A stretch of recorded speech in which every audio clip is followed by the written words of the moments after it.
Los misterios del universo están en tu interior. Bienvenidos a Conocimiento de sí mismo, el camino a la sabiduría. Hola, bienvenidos una vez más a las conferencias de conocimiento de sí mismo. Hoy nos encontramos desde la ciudad de Bogotá hablando de la conferencia número 32, el cambio radical. Un cordial saludo para todas las personas que nos están viendo desde diferentes partes del mundo y de Colombia. Hoy vamos a hablar acerca de este tema y nos va a ayudar un conferencista chileno que se llama Fernando García. Entonces, hola Fernando, ¿cómo estás? Bienvenido. Hola, muchas gracias. Bueno, entonces vamos a empezar a hablar de lo que es el cambio radical. Este es un nombre que realmente impacta, el nombre de esta conferencia. ¿Qué es un cambio radical? Bueno, en el conocimiento de sí mismo se habla del cambio radical, que es importante entender de que el cambio tiene que ser de raíz. Sí. ¿Ya? Porque normalmente uno se conforma con cambiar, pero cambia superficialmente o cambia solamente ciertos aspectos de la vida. Pero lo importante es entender de que ese cambio tiene que ser bien profundo y se va dando de una forma gradual. ¿Ya? No es un cambio que uno, digamos, se sorprenda, hoy que cambié mi vida, tantas cosas, sino que lentamente uno mismo tiene que irse sorprendiendo de los cambios que va dando en su vida. ¿Ya? Cosas que normalmente uno hacía, dejarlas de hacer. Pero no porque uno se lo propuso, digamos, y como que lo frenó, ¿ah? Sino que va gradualmente, uno ya esas cosas ya no lo van llamando la atención y las va dejando. Entonces uno mismo debe irse sorprendiendo con los cambios que va dando y así cada vez más hasta que sea realmente radical, bien profundo y de raíz. ¿Cuál es la herramienta que utilizamos para poder hacer ese cambio? Bueno, la herramienta fundamental para todo el cambio interior y para todo el trabajo íntimo es la autoobservación psicológica. De ahí parte todo. Si no hay autoobservación, en realidad no va a haber conocimiento. La autoobservación viene a ser como el descubrimiento, es como la ventana hacia nuestro mundo interior. Cuando la persona comienza a autoobservarse, comienza a descubrir las diferentes expresiones del ego. Claro. Como lo hemos visto en otras conferencias anteriormente, digamos, cómo se expresa el ego en los 5 centros de la máquina humana. La autoobservación, cuando se centra en esos 5 centros o en los 3 cerebros, ahí uno va descubriendo cómo el ego piensa, siente y actúa. Hay algunas personas que dicen, bueno, pero yo me autoobservo, yo no veo nada, yo como que no tengo efectos, yo soy bueno, yo estoy bien. Eso del cambio radical le sirve para otras personas que sí lo necesitan. Claro, lo que pasa es que en realidad la autoobservación tiene que ser dada por la conciencia y no a un nivel meramente mental o intelectual. Porque uno puede decir, yo me conozco porque mi familia es así, mi papá era igual, mi abuelito también. Entonces fundamenta el conocimiento de sí en ciertos conceptos intelectuales que tiene de sí mismo. Pero es diferente cuando entra la autoobservación, cuando entra la presión misma de la conciencia, cuando es la conciencia la que comienza a observarse y a descubrirse dentro de sí, cuando se procesa algo muy importante que es la división entre observador y observado. ¿Ya? Cuando la persona aprende a dividirse y a ver el ego dentro de sí, porque eso es lo importante también, este cambio no es externo, o sea, se refleja en el exterior, sí, pero en realidad el cambio es interior. O sea, los demás son los que se empiezan a dar cuenta de los cambios que uno va dando porque ya no hace ciertas cosas o cambia su manera de ser. Pero el cambio íntimo y profundo es en el interior, porque es donde más tenemos que trabajar. Bueno, ya hay una conferencia que habla de la autoobservación, pero me gustaría volver a enfatizar ese tema. ¿Qué es lo que debemos autoobservar? ¿Cómo nos autoobservamos? ¿Qué tan detallado debe ser este proceso? Ese proceso tiene que ser muy detallado, tiene que ser muy profundo, cada vez ir más a la raíz. Al principio, obviamente, que la autoobservación va a ser en cosas grotescas, digamos, las cosas más comunes o lo más fácil de observar. Sí. Pero a medida que se va practicando la autoobservación psicológica, se va refinando el paladar psicológico.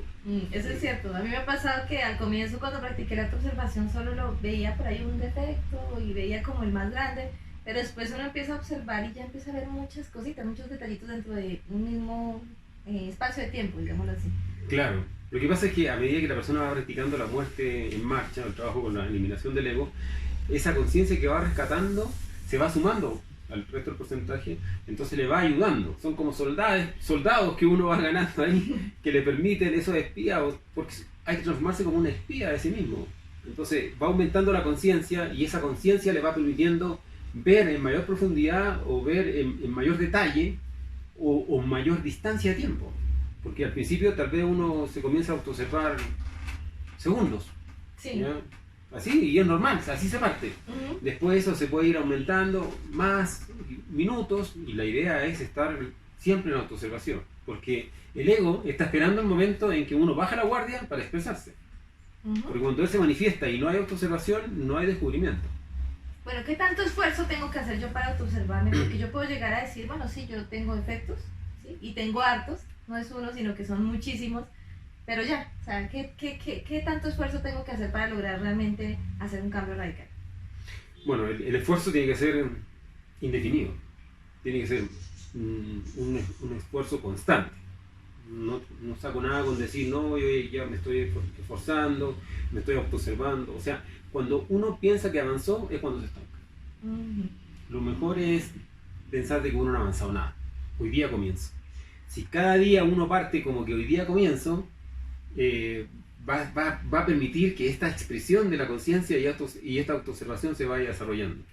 Recordemos que la autoobservación es un sentido y como todo sentido, cuando se usa, se desarrolla. Y si no se usa, se atrofia. Claro, o sea, no serviría de nada aceptar que tengo los yoes si no estoy realmente observándolos y eliminándolos.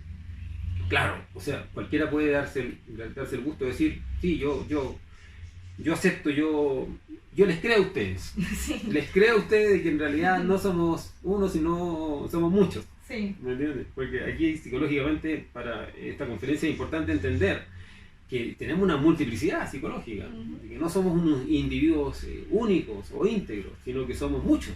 Ujú. Entonces, descubrir esa multiplicidad psicológica es el factor fundamental. No se trata solamente en decir, sí, en realidad yo creo que ustedes tienen razón, de que sí, somos muchos, de que psicológicamente somos muy cambiantes, sino es evidenciar, descubrir y comprender.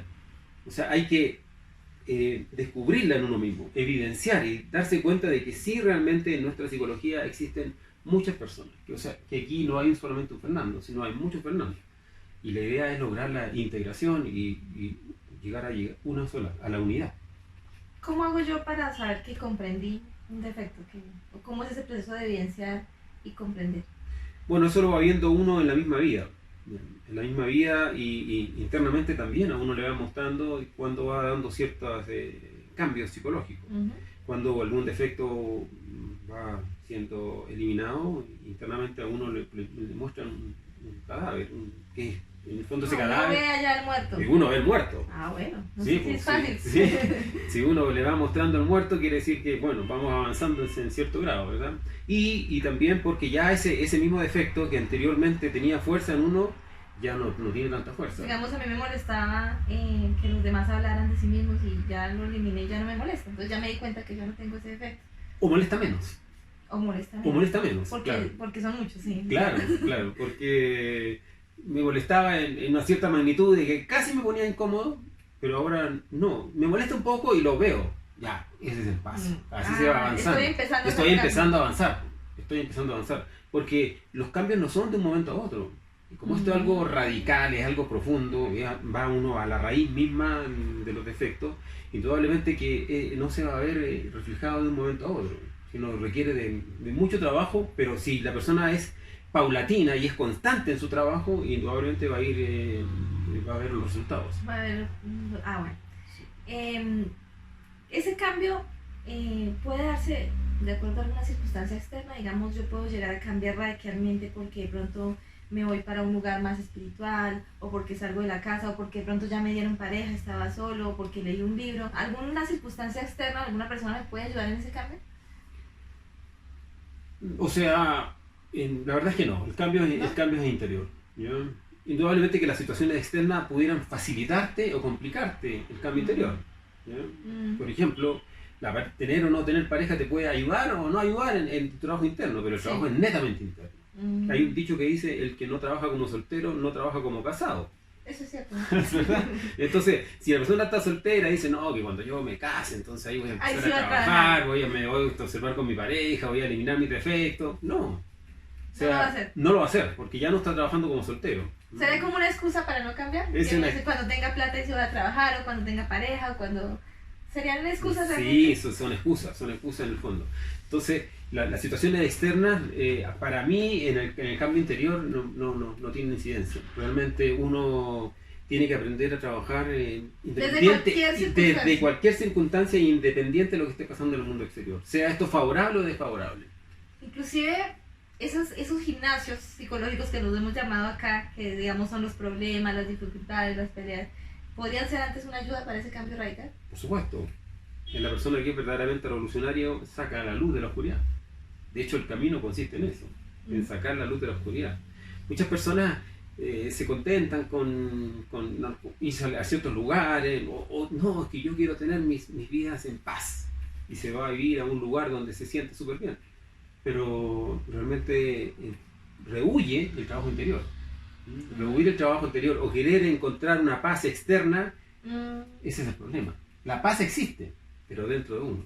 Uno puede estar en paz en medio de la guerra, o uno puede sentirse libre encarcelado, en la cárcel física, ¿entiendes? Porque el trabajo y la conquista y el cambio interior es totalmente interior. El cambio radical es interior. La persona lleva su paz, lleva su libertad a donde esté y como esté.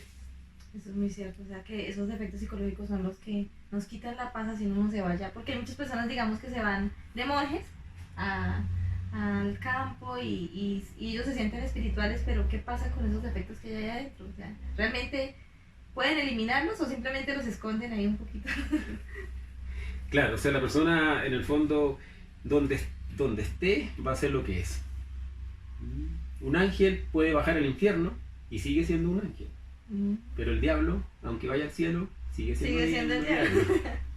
Claro, entonces uno es lo que lleva por dentro, ¿ya? Y ese cambio interior tiene que aprovechar las diferentes situaciones de la vida para lograr el cambio absoluto. La idea es entonces que esto no sea algo netamente superficial o bajo determinados defectos psicológicos. ¿Por qué? Porque también ocurre, como el llamado de conocimiento de sí mismo es una transformación muy profunda del ser humano.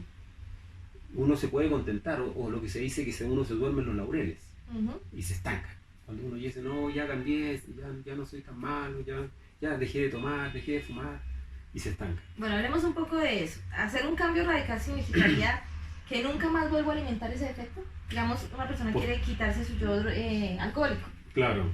¿La palabra radical significa nunca más o a qué se refiere con cambio radical? Sí, radical significa nunca más, ¿ya? Pero también hay un dicho que dice que uno tiene que aprender a jugar con el diablo. ¿Cómo se entiende esto? Porque hay fanatismo. Y el fanatismo, recordemos, tenemos una conferencia que también se llama el fanatismo, ¿verdad? Y que el fanatismo es un yo que todos tenemos. Sí. Muchas veces uno aparenta cambios, ¿ya? Y cuando aparenta cambios normalmente uno los cuenta, no, los comenta con los demás. Es como que le está diciendo a los demás, ¿me entiendes? Para que los demás lo vean a uno como que ya le están saliendo a la sala prácticamente, o es más bueno. Pero no es así, o sea, el cambio, a medida que la persona va cambiando, la obra tiene que hablar por él y no él hablar de su obra. ¿Ya? O sea, calladito nomás uno va caminando y en la vida y los demás se van dando cuenta de los cambios.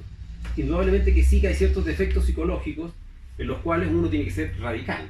¿Cuáles son esos defectos? Esos defectos son del alcoholismo, de la drogadicción y la fornicación. ¿Por qué hay que ser radical con esos defectos? Porque esos tres defectos en el fondo te jalan, ¿ya? Y alimentan los demás defectos. Por ejemplo, una persona puede trabajar y puede avanzar mucho espiritualmente en su trabajo, eliminar muchos defectos, pero vuelve al yo del alcohol y un día se emborracha, todo lo que avanzó, o gran parte de lo que avanzó, en una noche lo retrocede. No. Como que el alcohol como que revive los yoes muertos. Uy, no. Lo mismo ocurre con la droga, ¿ya? La droga lo lleva a estados de inconsciencia que también esos yoes que estaban ya, a lo mejor se lo habían mostrado a uno en los mundos internos, que el yo había muerto, pero revive con la drogadicción. O sea que todo el esfuerzo que uno hace, lo borra, lo que hace con la mano lo borra con el codo. Exactamente, y con la fornicación ocurre lo mismo, ¿ya? También revive yoes muertos. Y revive yoes muertos y lo retrocede a uno, porque aquí para avanzar realmente se necesita mucho la castidad. O sea, una persona que inicia este trabajo de cambio radical, de perfeccionamiento interior, obligatoriamente tiene que ser radical desde el inicio con esos tres defectos. Esos tres defectos es importante ser radical con ellos porque el problema es que reviven los yoes muertos. Entonces uno no se da ni cuenta cómo sutilmente puede avanzar mucho y en un momento retroceder todo lo que ha avanzado o más. Perderíamos el tiempo en ese trabajo, porque todo el esfuerzo que hacemos entonces... Exactamente, exactamente. Entonces el alcohol, las drogas y la fornicación son esos tres defectos en los cuales todo estudiante desde un principio tiene que ser absolutamente radical. ¿Ya? Cuando uno cae en cualquiera de esos tres vicios, en el fondo pierde el trabajo y se estanca. Entonces al principio, siendo radical con esos defectos, uno se va asegurando que va a ir avanzando y no retroceder. Pero a la larga uno tiene que ser radical con todo. Pero gradualmente, con el resto, a medida que va avanzando, va muriendo y va comprendiendo.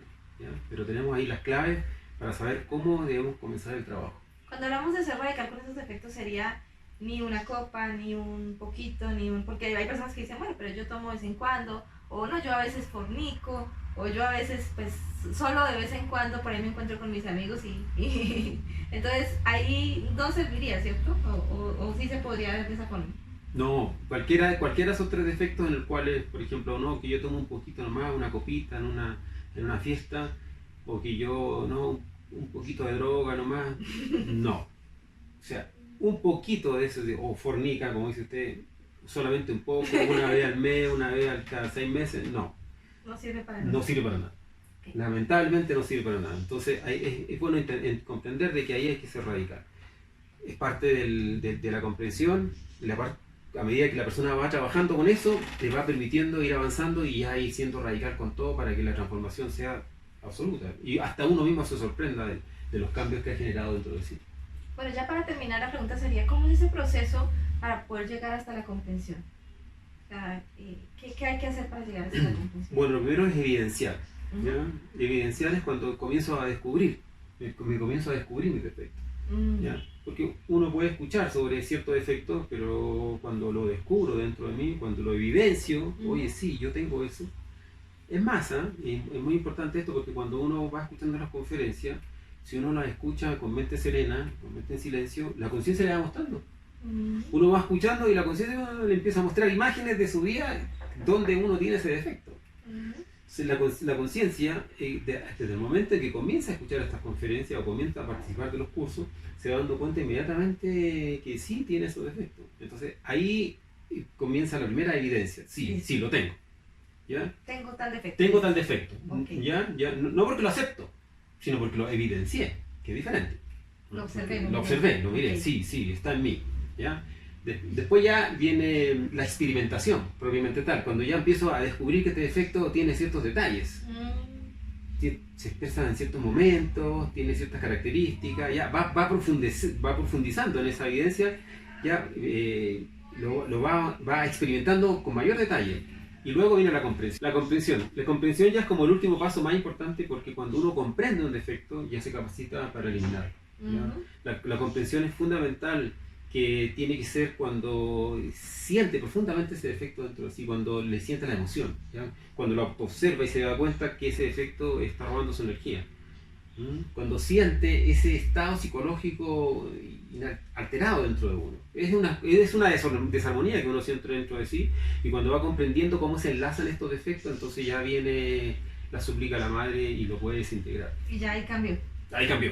Hay un cambio radical. No puede... Pequeñito, pero un cambio radical. Claro, no puede haber transformación íntima si no hay comprensión. Porque el defecto solamente puede ser eliminado cuando es comprendido. ¿Y cómo comienza la comprensión? Con la evidencia. Evidenciarlo dentro de uno. A mí me surge una pregunta y es, yo empiezo a comprender un defecto, ¿sí? a generar cambios en ese defecto, y de pronto me descuido y lo dejo ahí sueltico, y me pongo a observar otro y vuelvo y alimento ese mismo. O sea, si uno empieza a hacer un cambio radical, tiene que seguir ese cambio radical hasta que lo elimine totalmente.